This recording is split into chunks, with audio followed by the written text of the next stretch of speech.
को करंट का झटका लगता है तो होता है ना, तो थोड़ी देर तक हिल नहीं पा रहा, तो उस तरह से हार्ट स्टन हो गया। इस उम्मीद में कि अगर हम चेस्ट कंप्रेशन कर रहे हैं या थोड़ा बहुत ब्लड जा रहा है तो हार्ट का रिदम नॉर्मल वहीं से शुरू होता है, ठीक है। तो इसमें क्या करते हैं कि पैड को, एक पैड को हम लगाते हैं राइट साइड में क्लैविकल के नीचे, ये जो हमारा कॉलर बोन है इसके नीचे, दूसरे को लेफ्ट साइड में एक्सिला के नीचे निपल के जस्ट पीछे दूसरे पैड लगाने के बाद इसको ऑन करेंगे। हमने देखा कि कुछ रिदम ऐसे होते हैं जिसमें ये काम करता है, कुछ रिदम होता है जिसमें नहीं करता। मैनुअल डिफिब्रिलेटर जो आज हम लोग देखेंगे उसमें हमें देखना पड़ता है कि इसमें इलेक्ट्रिक करंट देना है कि नहीं देना है।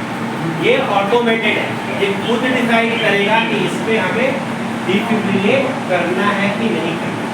हमें प्रेस करने के बाद सिर्फ इसके इंस्ट्रक्शन फॉलो करना है। जब ये बोलेगा अटैच पैड तो हमने पैड अटैच कर दिया।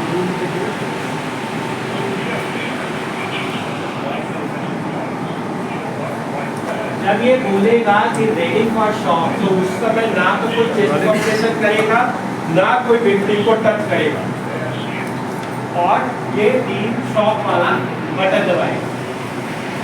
शॉक के बाद क्या करना है? शॉक के बाद क्या करना है? इमीडिएटली दोबारा चेस्ट कंप्रेशन से हमें स्टार्ट करना है, ठीक है। फिर 2 मिनट के बाद डेली अपने आप बोलेगा कि एनालाइजिंग रिदम, तो जिस समय ये एनालाइजिंग रिदम करेगा उस समय फिर से हम चेस्ट कंप्रेशन को रोक देंगे और दोबारा से जब ये शॉक दे देगा तो फिर चेस्ट कंप्रेशन शुरू करेंगे। कब तक ये सब चीजें करेंगे? जब तक कि ये मूव ना कर जाए, जब तक कि कुछ बोलने ना लग जाए, या जब तक ACLS टीम ना आ जाए, ठीक है। अब हम लोग सब लोग बड़े होकर 2 पार्ट में डिवाइड हो जाएंगे, एक रूम में आ जाएंगे। तो जब दैट इज आल्सो इम्पोर्टेंट ना कि किन किन को रिसक्सिटेट हम कर देंगे और करना चाहिए, तो आइडेंटिफिकेशन भी आना चाहिए कि कैसे आइडेंटिफाई करते हैं और किन लोगों को रिसक्सिटेट करना है। अगर कोई सो रहा है तो हमें कैसे पता चलेगा कि वो उसको रिसक्सिटेट करना है या नहीं? तो कैसे पता चलेगा हमको कि वो सो रहा है, वो डीप स्लीप में है? तो हम इसीलिए असेस करते हैं। पहली बात आपको बोला है सीन सेफ्टी देखने के लिए, अगर कुछ वेरी गुड। आपका सीएन जो है तो वहाँ सीन सेफ्टी में क्या देखेंगे? सर सीन सेफ्टी में हम ये देखेंगे कि कहीं ऐसे बैठे तो नहीं है। नहीं, सीन सेफ मतलब मेरे लिए और विक्टिम के लिए ये जगह सेफ है, क्लियर कर देंगे। पहला क्या बोलेंगे? दूसरा अच्छा, जो अभी रटाऊंगा थोड़े टाइम के लिए उसको रट जाना, छोड़ जाना, ठीक है। बाद में आप चेंज करते रहना, लेकिन अभी आज दिन भर के लिए वो चीज रट जाएगी, ठीक है। पहला हुआ सीन सेफ्टी, दूसरा होगा एक्टिवेट EMS, बोलो activate EMS and gate an AED। AED क्या होता है? ऑटोमेटिक आर्टिफिशियल पास में रख सकते हैं, ये भी लिखना है, ठीक है। तो पहला check responsiveness, activate EMS, get an AED। तीसरा check pulse and breathing, check pulse and breathing कितनी देर के लिए? 5 से 10 सेकंड के लिए, 5 से कम नहीं और 10 से ज़्यादा नहीं, ठीक है। अगर 5 से 10 सेकंड में हमें फील नहीं हुआ तो क्या करेंगे? जिसको चेस्ट कंप्रेशन की जरूरत नहीं है उसको हम चेस्ट कंप्रेशन देंगे, उससे फूल के 2-3 पकड़ लगाएगा और कुछ नहीं होगा। जिसको जरूरत है और हम डाउट की वजह से नहीं करेंगे तो 1 मिनट के अंदर 10 रिस्पॉन्ड कर रहा है, इसका मतलब है पेशेंट सिम्पल में नहीं है, पेशेंट बेहोश नहीं है, ठीक है। तो पेशेंट अनरिस्पॉन्सिव है, उसके बाद हम हेल्प तो हम दोनों हैं हेल्प के लिए कॉल करेंगे, ठीक है। जो भी साथ में हम उनको बोलेंगे कि कैसे कॉल करेंगे हेल्प के लिए? सर बोलेंगे नहीं करेंगे। आपका मोडालिटीज क्या है कि हेल्प कैसे करेगा? 100 है, 102 है, पर 100 से पहले आप 108 या 102 को कॉल करेंगे, वो जल्दी आएंगे और उनका रेस्पॉन्सिवनेस इस सिचुएशन के लिए अप्रोप्रिएट होगा। ठीक है, क्यों बोल रहा हूँ? पुलिस से ज़्यादा लाइक फायर और अदर इमरजेंसी टीम्स सिंकोप या अनरेस्पॉन्सिव पेशेंट देखने के लिए बहुत ट्रेन होते हैं। तो अगर कुछ और होता तो हम 100 को कॉल ही करेंगे, पर इस सिचुएशन में वो सब करेंगे। ठीक है, और नियर बाय अगर हॉस्पिटल सेटअप में है तो कोड ब्लू करेंगे। अब activate EMS get and AED। Very good. आज दिन भर के लिए इसी को बोलेगा, कुछ नहीं बोलेगा। ठीक, कैसे करेंगे? मोबाइल में नंबर डायल करेंगे, स्पीकर पे रख के किनारे छोड़ देंगे। जब उठाएगा तो क्या बताना है? यहाँ पे पेशेंट अरेस्ट हुआ है, इस जगह का लोकेशन ये है। ठीक है, AED के साथ। ठीक, फिर क्या करेंगे? जैसे हमारे साथ कोई है, हमारे साथ कोई वर्कर है, तो हम उनको भी तो बोल सकते हैं। बिल्कुल उसी को बोलेंगे। अगर सामने कहीं भी कोई भी जिंदा इंसान दिख रहा हो, चाहे वो बच्चा हो, बूढ़ा हो, लेकिन किसी को, उसको क्या बोलेंगे? Activate EMS get and AED। हमारी जगह वो करेंगे। BLS में क्या सिखाते हैं कि सबसे पहले सिंगल रेस्क्यूअर सिखाते हैं कि अगर आप अकेले हो तो क्या करोगे और 2 लोग हैं तो आप क्या करोगे? सर के लिए चेयर आई कर देते हैं, उधर को रखेंगे 5 to 10 सेकेंड। राइट, जिस समय हम पल्स फील कर रहे हैं, दूसरा काम क्या करेंगे? चेस्ट भी दूसरे क्या करना पड़ेगा हमें? चेस्ट के लेवल पे आई होना। दूसरा पूरा नहीं देखो, हम बैठ कर रहे हैं ना, इसको करते हुए नीचे बैठ जाएंगे। तो हम अगर चेस्ट के लेवल पे होंगे तो थोड़ी सी भी मूवमेंट देखना आसान है। ऊपर से देखने पे थोड़ी बहुत मूवमेंट नहीं दिखेगी।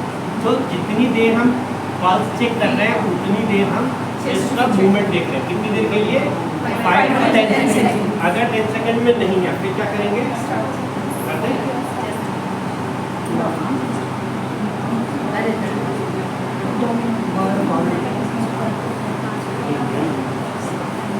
हमारा एल्बो में कोई भी वेंट अलाउड नहीं है। ठीक है, नहीं कर रहा नहीं ठीक कर रहा है ना हाथ का। हाँ, इस हाथ से डोमिनेट हैंड कौन सा? डोमिनेट हैंड को कहाँ रखेंगे? नीचे, इसके सेम लेवल पे। ये दिखती है राइट, ये चीज सेंटर। हाँ, आप उसको दूसरे से लॉक कर, दोनों का एल्बो स्ट्रेट कर, आपका शोल्डर और इसका चेस्ट सेम परपेंडिकुलर। आप करो। हाँ, कितना डेप्थ? 6 सेंटीमीटर। दे जिस समय ये ऑपरेशन कर रही है बाकी लोग बोलते रहेंगे ताकि सबको याद हो जाए। बोलो the ratio depth allow complete chest required. ठीक है, तो इसको दूसरे तरीके से बोलते हैं push hard and push fast. Hard मतलब 6 सेंटीमीटर, फास्ट मतलब 120। चलो, ये मैडम ने कर लिया। ठीक है, अब क्या करेंगे? जब तक ये अकेले हैं तो हर 30 बार को बंद करेंगे।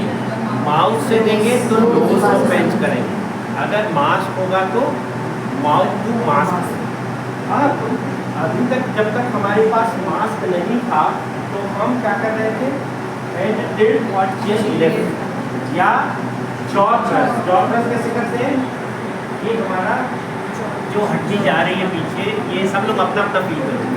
ये जहाँ पे पीछे खत्म हो रही है वहाँ पे एक एंगल है क्योंकि कान की तरफ जा रही है, तो वो एंगल पे 2 उंगली को देना है और इसको छत की तरफ ऊपर खींचना है। ठीक है, ये गया यहाँ पीछे एंगल बनी, एंगल के पीछे 2 उंगली रख के इससे हम इसे जॉ को पकड़ेंगे और छत की तरफ खींचेंगे। हमारा अपना जो सबसे बड़ा ऑब्स्ट्रक्शन है वो क्या है? हमारा अपना टंग।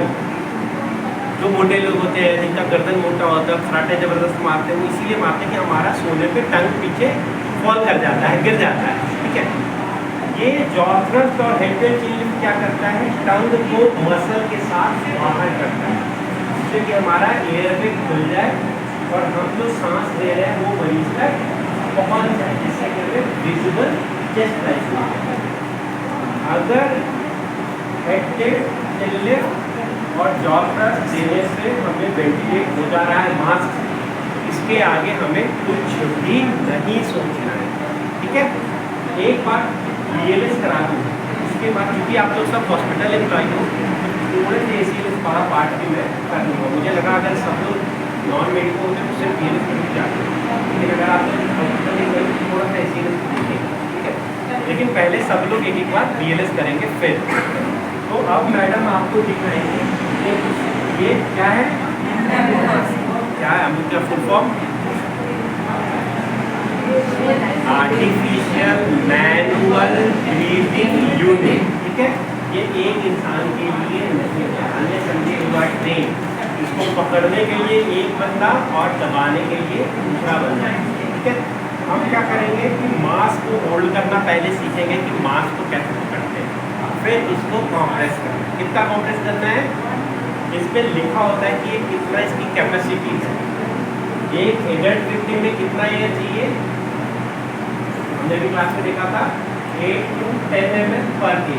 तो ये मान लो 7 किलो का है तो 600, 50 किलो का है तो 500, मगर ये 1 लीटर का है तो इसको हम हाफ दबाएं, ठीक।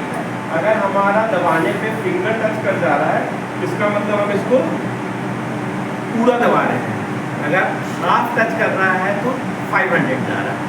रेट क्या होगा, 1 breath every 5 to 6, ठीक है। तो हम 1 गिनेंगे, 1 2 3 4, 1 2 3 4, ठीक है। ये 2 ब्रेथ हो गया। इसके बाद फिर वापस चेस्ट कॉम्प्रेस करना शुरू करते हैं। मास्क को होल्ड करने के लिए क्या है कि इसका साइज, तो C and E technique of mask holding. अभी इसको अगर हम ठीक से होल्ड करके और फिर इसको ब्रेथ देते हैं तो हम एक्सपेक्ट करते हैं कि इसमें चेस्ट राइज हो, ठीक है। इसमें हमारे पास दोनों चीज़ें लगी हुई है, चेस्ट राइज होगा तो दिखेगा, चेस्ट कॉम्प्रेशन कर रहे हैं तो दिखेगा, सब आप ठीक से कर रहे हो कि नहीं वो मशीन बताती है, ठीक है। तो अभी मैडम एक सेट दोनों करके दिखाएंगी, 30 ब्रेथ चेस्ट कॉम्प्रेशन एंड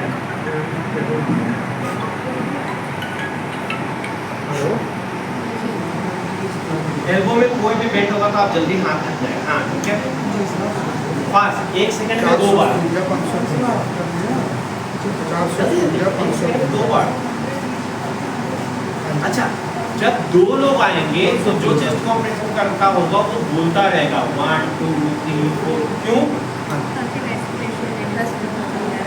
सामने वाला ब्रीदिंग वाला जब तक कुछ और काम कर रहा है तब तक उसको पता तो होना चाहिए कि 30 का ब्रेथ देना है। तो हर 30 नहीं था, आप खड़ा बैठो जैसे भी आप कंफर्टेबल हो, ठीक है। वाह, the way you are comfortable you should do. एक बार सी और ई दिखाना,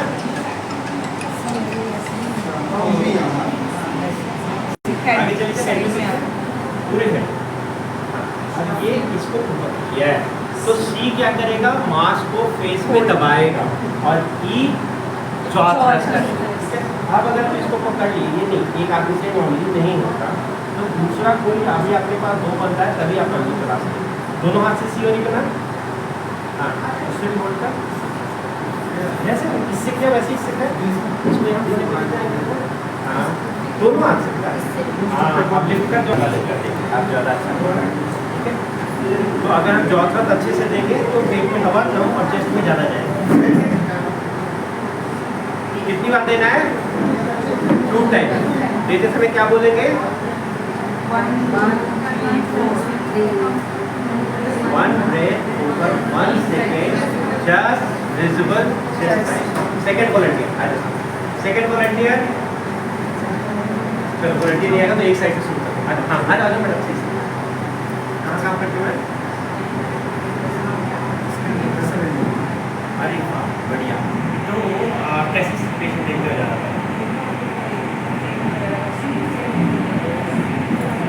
मैडम कह रही है कि इन्होंने देखा है पेशेंट जो फेंट हो जाते हैं, तो क्या रीज़न होता है फेंट होने का? फेंट होने का क्या रीज़न हो सकता है? हम लोगों ने क्लास में पढ़ा कि इसमें हार्ट पंप करना क्यों बंद कर रहा है, क्योंकि उनका रिदम खराब हो गया। कौन कौन से रिदम हो गए? Ventricular fibrillation, pulseless ventricular tachycardia, pulseless electrical activity और ये सिस्टम। तो ये 4 रिदम है जो हार्ट को बंद करते हैं, ठीक है।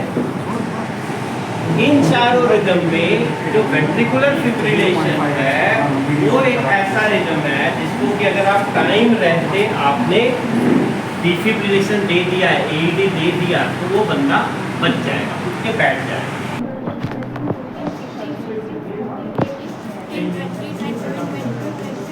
तब तक टाइम वेस्ट ना करने के लिए कपिल जो है वो मास्क लगा के रेडी रहेंगे, 1 2 3 4 ठीक है। उन्होंने 2 ब्रेथ दे दिया है और नर्स फिर से रीस्टार्ट करेंगे विद लीस्ट इंटरप्शन।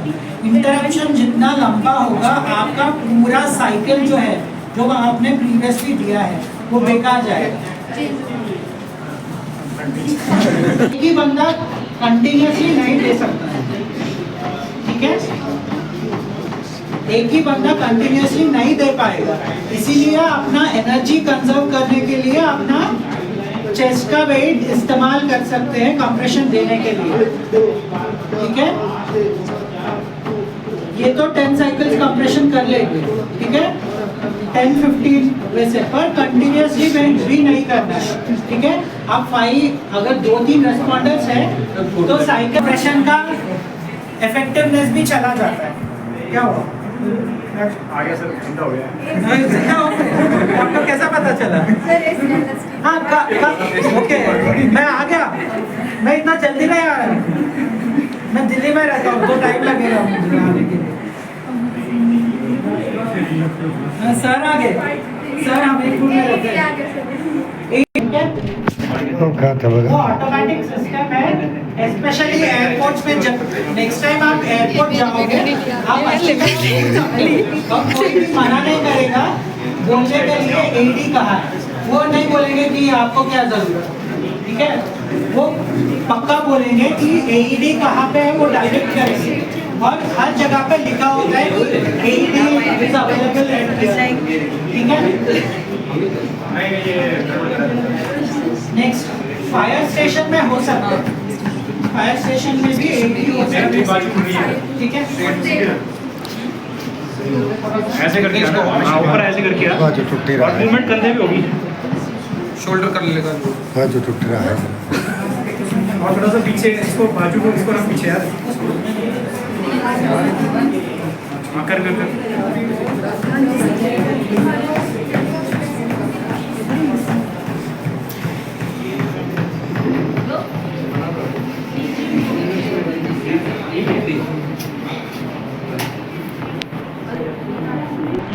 कोई कॉम्प्रोमाइज नहीं, chest compression is a all और none law, either it will be effective और नॉन इफेक्टिव। कॉम्प्रेशन करेंगे ठीक से करेंगे, नहीं तो नहीं करेंगे। हो सकता है कि हमारा बहुत क्लोज फ्रेंड हो, हमारा हॉस्टल मेट हो, हमारा रूममेट हो, तो इसको बचाने के लिए हम सब कुछ करेंगे जो मैक्सिमम पॉसिबल है, ठीक है। अभी मैडम ने चेयर पे बैठा हुआ बेहोश हुआ था, मैडम ने उसको जमीन पे नीचे ले लिया। अब क्या करेंगे मैम? Very good. हमेशा ऐसे में होता है, अगल बगल के लोग ये कह रहा था इसकी तबीयत ठीक नहीं है, ये लाइन में लगा हुआ था, आपने ध्यान नहीं दिया इसलिए हो गया। ऐसे में क्या करना है? काम दे दो उसको, बोलो तू एक्टिवेट करिएगा, तो फटाफट एक मिला उसकी जांच की जाए।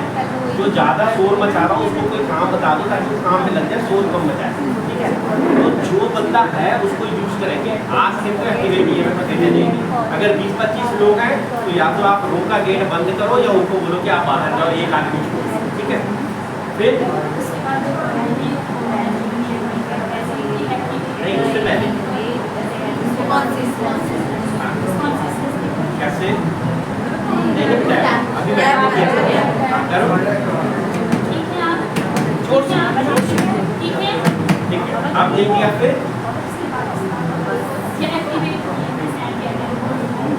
ठीक है। ये अभी नेक्स्ट जो आएगा वो भूलना नहीं, ठीक है।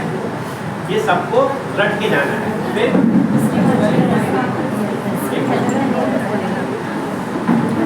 नॉर्मली हम क्या करते हैं कि हमारा जो डोमिनेंट हैंड है ये सबसे ज़्यादा सेंसिटिव होता है, सबसे ज़्यादा पावरफुल होता है, इसके सेंसरी स्टिमुलेशन सबसे ज़्यादा होते हैं।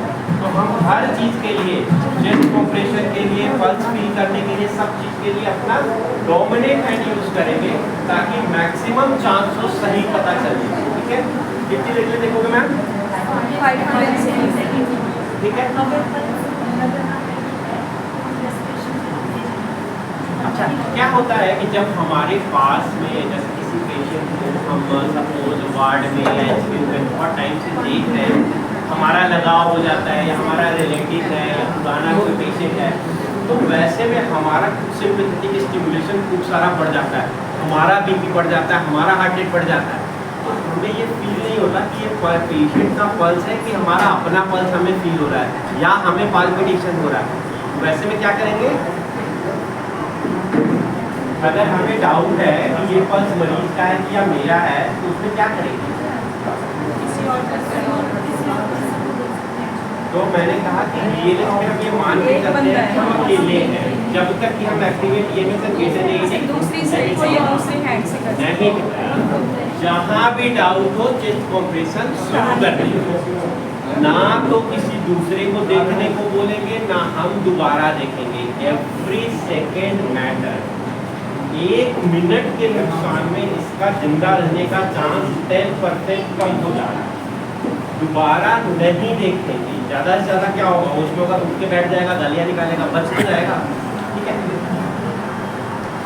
तो हमें चाहिए। ठीक है, फिर जिस समय पास देख रहे थे उसी समय ब्रीदिंग देख लिया हमने। नहीं है, आप क्या करेंगे?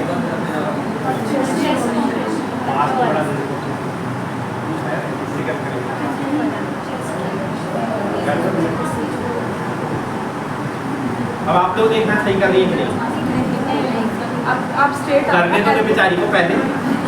हाँ, आपके शोल्डर से नाक के बराबर, शोल्डर और आगे और आगे और आगे। हाँ, और अपने हाथ पे यहाँ पे खुला छोड़ दो।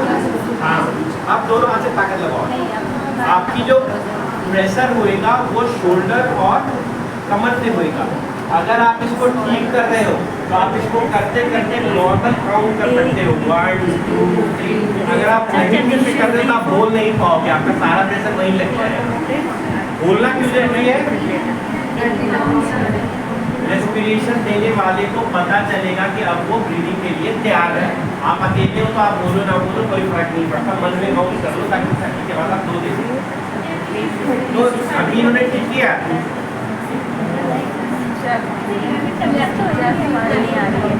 किसी ने बोला ही नहीं तो ये कैसे करेंगे? सबको बोलना था ना। 100 to 120 डेप्थ 6 सेंटीमीटर रेशियो, किसी ने बोला ही नहीं, इसने किया ही नहीं।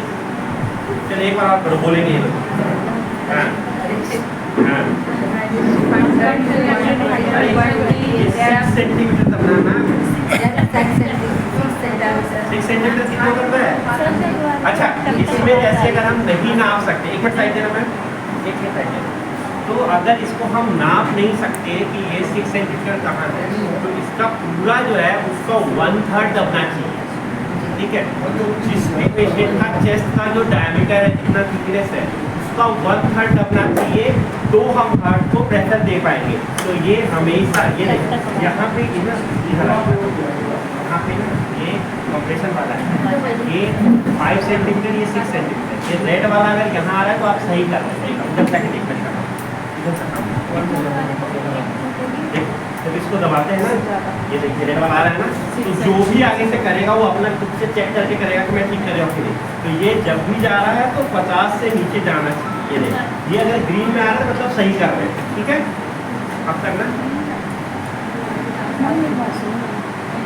उसमें देखते हुए सेंटर सेंटर, ये सेंटर है। हाँ, ये ग्रीन में आ रही है, दूसरी तरफ से आप लोग भी देख सकते हो, ये ग्रीन में आ रही है। हाँ चलो ठीक है मैम, ठीक है। अब क्या करेंगे? 4 या 5 साइकिल आप कर लो। ठीक है, हर एक साइकिल में आप हैंड्स चेंज करोगे तो कंप्रेशन में इंटरप्शन ज़्यादा आएंगे। ठीक है, 6, 7, 8, 9, 10, 11, 12, 13, 14, 15, 16, 17, 18, 19,